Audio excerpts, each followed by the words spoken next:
It's Our Story. Laura Hershey, Denver, Colorado. I was actually, during my late elementary school, like when I was, I think, 11 and 12, so I would have been in about the 5th or 6th grade, I was actually a poster child for Colorado for the Muscular Dystrophy Association. So I was very involved with them. My parents had been pretty involved with them, just as volunteers, and I think they served on the board of the local chapter and stuff. So I was really involved in fundraising activities and the Labor Day telethon.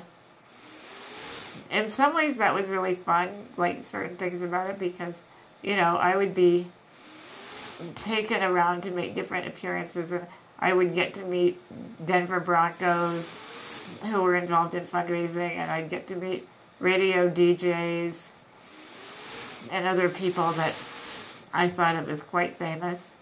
And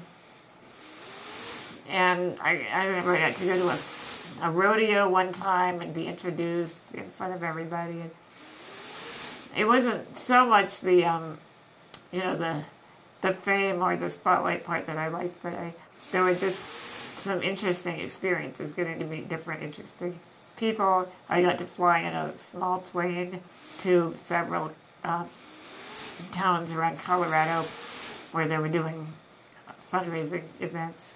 So in some ways, in that way, it was fun, and I think maybe it helped me develop some, you know, poise or just the ability to meet new people and be on camera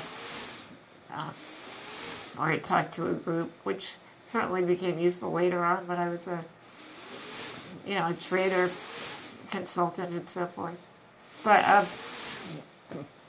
on the flip side, it was really, at times, very disturbing because people, you know, I was the poster child. My role, now that I look back on it, was to make people feel like sad that I was disabled, and also, you know, cute. Like I had to be cute so that they would want to give money, and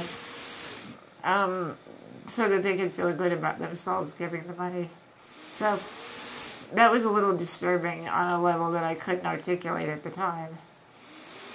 And then also, you know, I would overhear or hear some of these celebrities saying things that, you know, isn't this tragic, or this is a deadly disease.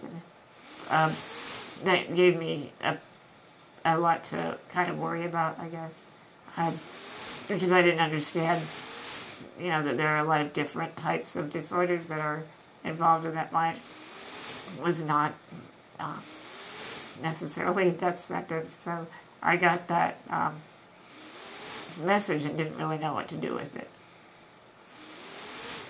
How did your relationship with the muscular dystrophy evolve from that level to where you're at now? Well, they don't like me too much now. When I grew up, I started, not just right when I grew up, but say 15 or 13 or 14 years ago, I started being involved in the protest movement against the Jerry Lewis telethon. I've written a lot about it. I've written articles that have been published in various places, and I've actually, you know, done protests at the local telethon broadcasts. 4 years ago, we did a protest in which 6 of us got arrested for disrupting the telethon broadcast here in Colorado. So it's obviously evolved in very opposite directions. The MDA justifies the telethon as a very effective fundraising tool, and they argue that the money does a lot of good. And I have a totally different analysis of it, which is that it helps to perpetuate negative stereotypes about people with disabilities, and that you know, we don't need pity.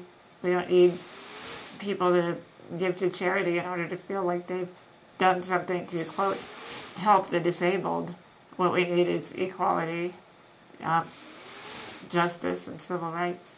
The It's Our Story project is a national effort to make disability history public and accessible. Visit us at www.itsourstory.org or on the It's Our Story project YouTube channel.